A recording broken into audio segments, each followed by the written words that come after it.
Kalau ketinggalan satu rukun masih dimakfur tolerir. Tapi kalau sampai ketinggalan 2 gerakan rukun, maka berarti rokaat itu dia tidak sah rokaatnya.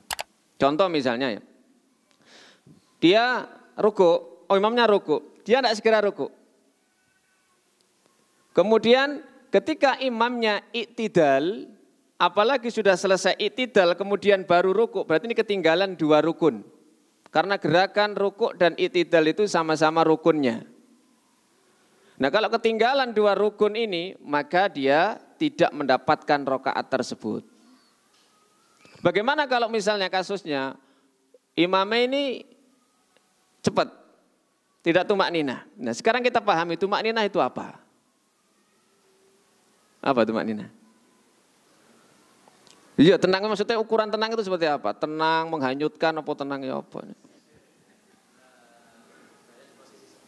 Berada posisi sempurna. Batasannya?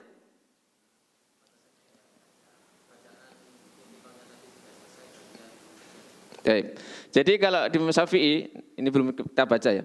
Contoh rukuk dikatakan tumak nina, itu ketika 2 telapak tangannya memegang kedua lututnya dalam kondisi gegernya ini lurus tanpa membaca subhana rabbiyal azim, karena tadi bacaan subhana rabbiyal azim dihukumi sunnah. Tumak ninanya itu, makanya kalau kita baca literatur yang lain itu qadro subhanallah, itu lamanya seperti kadar mengucapkan subhanallah. Ya. Jadi ketika seorang rukuk misalnya, dan dia sudah memegang kedua lututnya dengan kedua telapak tangannya, maka itu sudah dikatakan tumak nina, sudah sah rukuknya. Tapi kalau tidak sampai sempurna gegernya tadi itu, kemudian dia bangkit, maka jelas itu sepakat para ulama tidak namanya tumak nina. Dan tumak nina itu jadi rukun. Engkau rukuk dan kamu tumak nina di situ. Kamu itidal, kamu tumak nina di situ. Kamu sujud, tumak nina di situ. Nah kadar tumak ninahnya ini. Ya. Sehingga ketika kita menjadi makmum, kemudian ada orang yang tadi melakukan gerakan, maka tadi kan dicontohkan wong tua ya. Orang tua, karena gerakan orang tua kan tidak gesit. Kemudian imamnya kira untuk 6 dan cepat tadi itu. Maka yang tua seperti itu segera saja untuk menyusul gerakan imamnya. Diupayakan tidak sampai ketinggalan 2 gerakan rukun. Ini jelas menjadikan orang yang sholat tidak nyaman di situ. Tetapi secara fikih kalau sudah memenuhi kriteria disebut tumak nina ya sah.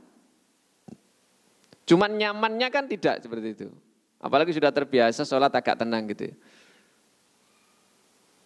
Kalau misalnya tidak ada tempat sholat lain, ya maka ya sholat di situ. Dengan tadi ngugemi jamaahnya. Ya, dia lebih mengutamakan jamaahnya. Nah kalau sampai tidak ada tumak ninahnya, ya jangan sholat di situ. Gak ada tumak ninahnya berarti gerakan rukuknya dia tidak posisi sempurna ruku, kemudian itidal juga begitu. Ya. Imamnya itu tidak sempurna rukuknya, tidak sempurna itidalnya. Ya. Nah orang tua yang apalagi gerakannya lamban itu kan keteteran tadi itu ya. Kalau sudah seperti itu. Ya. Ya, diupayakan untuk tidak sampai ketinggalan. Kalau dengan kondisi yang ada, tidak ada musola lain, masjid lain yang bisa dijangkau, ya tetap sholat di situ. Kenapa? Karena secara fikih itu masih dihukumi sah. Tapi kalau sudah tidak sah, ya jangan sholat di situ. Ya. Kecuali itu sholat yang di zaman dahulu ya, itu sholat yang diadakan oleh penguasa. Sehingga rakyat harus ikut. Imam Malik itu hidup di zaman yang imam ditunjuk oleh penguasa itu sholatnya agak telat. Beliau sholat sendiri dulu di rumah.